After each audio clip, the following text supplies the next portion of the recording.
Hey guys, it's Glaive here. How you doing? I hope you've had a good start to the week. Monday, a new dev update landed on YouTube.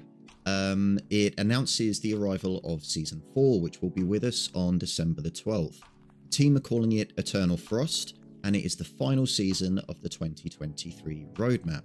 Now, I would have put this video out yesterday, the day that the video landed, but I wanted some time with the information to properly go over it, properly think about it, properly unpack it. There's some good news and there's some bad news. Let's talk about it.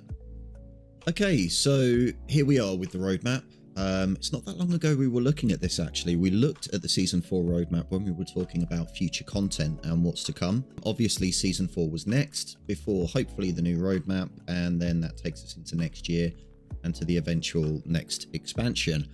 Coming back to the roadmap, yes, some of this stuff doesn't make the cut. So let's go through briefly and just cover what hasn't made it. So first up, Season Trial with Mutators is gone. And now I say gone, the trial itself, they've said will ship with Season 5. They don't think it's going to come with Mutators. They're not happy with where it's at, so they've pushed it back. So trials will still be a thing. Hopefully they won't be seasonal. Please, Amazon, keep them in game. More content is good. But yes, that will be with Season 5. The next one is the Season Trinket. Now, I had a big question mark about this in the video that I just mentioned. I wasn't really sure what it was for or what purpose it was meant to fill. Now, what they've said is that when this roadmap was originally put together, artifacts weren't a thing. They weren't on the roadmap.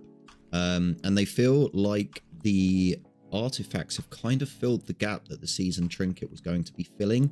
So rather than over-egg the pudding, rather than convolute things too much, Season Trinket is now gone. The MSQ update. Now again, in that video, I think I put a question mark next to completion for the MSQ update.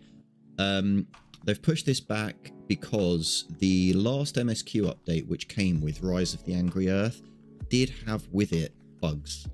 And those bugs blocked progression. There were quite a few quests that were causing issues with players. So rather than rush it out to meet the deadline, they'd rather hold back.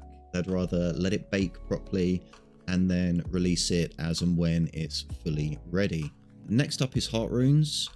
Now, damn, there's a lot of red on this list. Heart Runes were going anyway. They've already said that they're happy with the number that they have. They don't want to put in too many to overcomplicate the game. This was going to be, to my knowledge, the final Heart Rune. It's probably been developed. It's probably somewhere along the development cycle. So we may see it one day, but for now, the Heart Runes that we have are the Heart Runes that we have. This guy has been parked, maybe to see the light of day one day, maybe not. Who knows? Next up is kind of, yeah, so this is not really, I don't want to put a line there. This is not really, this is coming. Okay, this is coming. It's not coming with the release of Season 4, but it is coming in Season 4. Now, they went into a deep dive about cross-world arenas and expeditions. They gave us more details. We're going to come to it later. It's been delayed, so it won't be landing on December the 12th, but it will be landing. And I want to talk about this in a little bit because what I've heard sounds very exciting. And finally, seasonal territory control. Now, what they've said in the video, and the video is linked in the description, by the way, is that the response they've had to influence races is so positive, so good. They've been a success. But before they add on to that, they want to see more data. They want more information. They want more feedback so that they know where to take this next. So sounds sensible. And there we have it, guys. Season 4, the revised Season 4. So those things are out. What we're left with is Season Story, New Expedition, Seasonal and World Events. You can argue they're part of the season or not. Season Pass, obviously, and slightly delayed cross-world arenas and expeditions. So let's talk about those things. Let's talk about what is left, and let's talk about why to be excited about them. Okay, so with the bad news out the way, there is of course good news in that we are getting a Season 4, and it does come with content. So let's take a look at what that content is. Now, shortly after the video dropped yesterday, a post went up on the official website New World Eternal Frost, Season 4, the culmination of a year-long roadmap. Now with Season 4, we are getting a seasonal questline. Grace O'Malley and the Silver Crows will be making a return. We also get the Glacial Tarn Expedition, which is the Varangian Knights once more. It looks pretty badass. We'll take a look at that in a moment. And we're also getting 8, count them, 8 new artifacts. Your boy's going to get his bow, your healers are going to get their life staff, Ice Gauntlet will be in, as well as some others. Now, on the topic of those artifacts, they did give us a peek at a few of them. So here we can see the life staff, which comes with Nature's Vengeance. When you successfully heal, gain 1% damage for 10 seconds, and that stacks up to 20, so up to 20 stacks of damage. Looking very tasty. Additionally, they gave us a look at a new artifact round shield, the Gladiator, which comes with Jagged Spikes. When you are hit in melee, inflict bleed on your attacker, dealing 10% weapon damage for 10 seconds with a 3, I assume that is second, cooldown. Okay, and finally we also got a look at the new artifact bow, Boltcaster. Now Boltcaster comes with Electrified, 99% damage converted to lightning, and lightning damage is increased by 20% for both weapons. Shocking, I know. Don't cancel me for that one. But yeah, so 8 new artifacts. That's 3 of them. There's also some wing shoes, which provide you with some additional speed, which sound very, very nice, and more to learn as further information comes out. They also showed off the new expedition, which is called Glacial Tarn. Now, I've heard some people say it looks like a bit of a reskin of Empyrean Forge. I get it, I kind of get it, but at the same time, it is the same enemy. It's going to have the same architecture. It's going to have the same style because they're a race. Their culture is going to carry across. Personally, I think it looks pretty badass. The visuals here are quite a treat, and I've got this playing because I want to show you the boss. I've got the boss's name noted down here, Sir Loth. Now, Sir Loth, I think, looks pretty cool. That was not him. He's coming up. He's been called a bit of a Chardis, and I get it. Like, he's torso up. He's a big dude.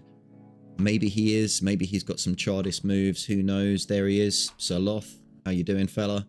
It could be an interesting fight. According to them, he breaks platforms and he builds bridges, I think is what was said in the video. So positioning is definitely going to be key.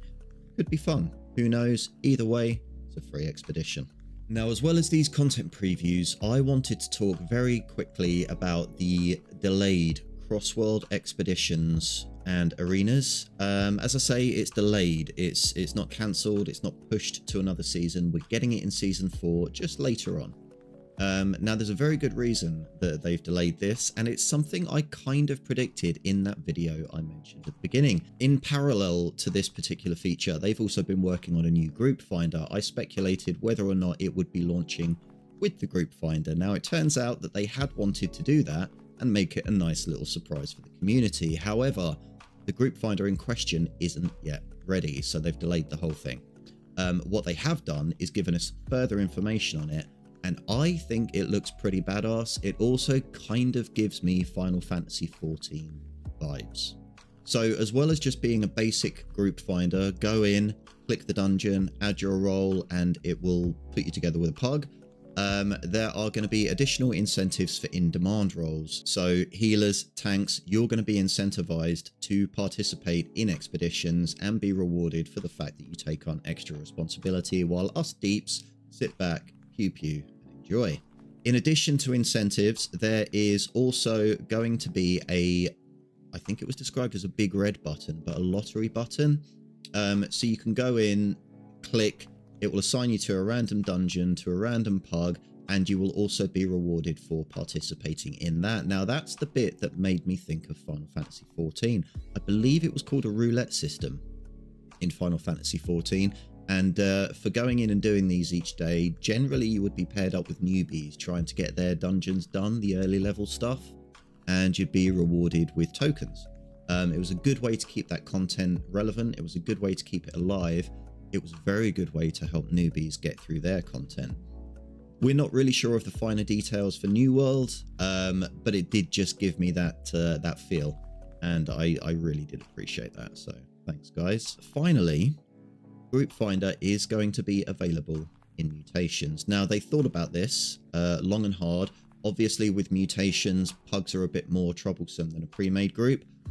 Personally, I'm still relatively new to Mutations, and all I've experienced is pugs. However, what they've said is that for pugs, for M2s, for M3s, they're going to factor in that you're not in a pre-made group. They're going to factor in that it might be a bit of a bumpier road, and the way they're going to do that is they're going to buff you. So 15% buff to DPS, 15% buff to healing in pugs for Mutations through the Group Finder. This could be, bugs aside of course, this could be a really, really good tool for expeditions and for endgame PvE in New World.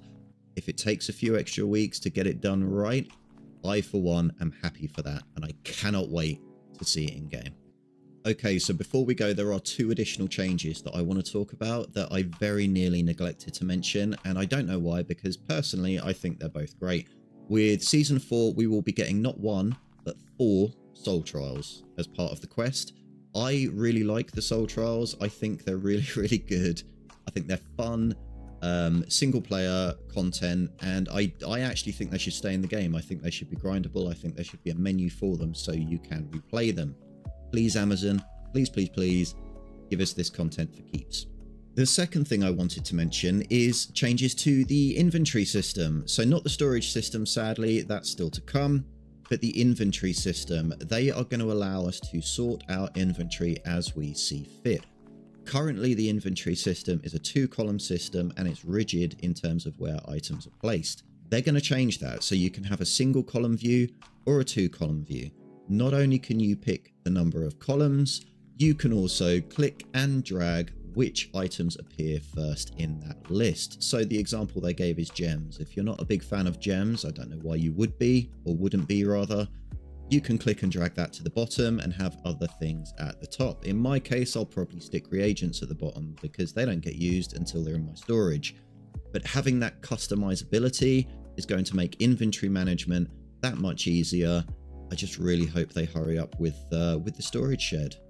Once we've got the full package, I think that's going to be ideal. Now, I just wanted to go back to what we talked about at the beginning of the video and the cancellations and the delays with some of the content. Now, there are reasons for all of it, and I think they've handled it pretty well in terms of they've been open, they've been honest, they've been upfront, and they've explained why.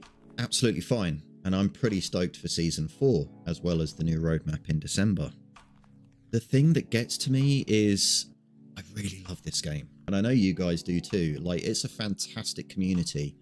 Amazon, stop giving people ammunition to hate on this game.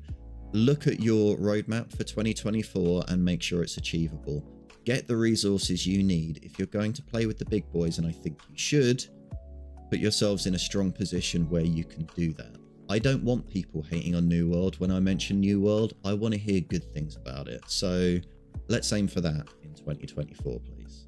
And that's it. That's all we've got time for today. Short, sweet, maybe even bittersweet. I hope you enjoyed the video. I hope you found it at least helpful. Leave your comments and thoughts down below. I'd be really keen to hear what you think about how this has been dealt with, what you think about the content that we have to come. I also stream on Twitch 3 nights a week. I stream Mondays, Wednesdays, and Friday evenings, UK time. It would be great to see you there. Hang out, chat, have a laugh. You could probably teach me a thing or two. Until next time, thank you very much. Take care.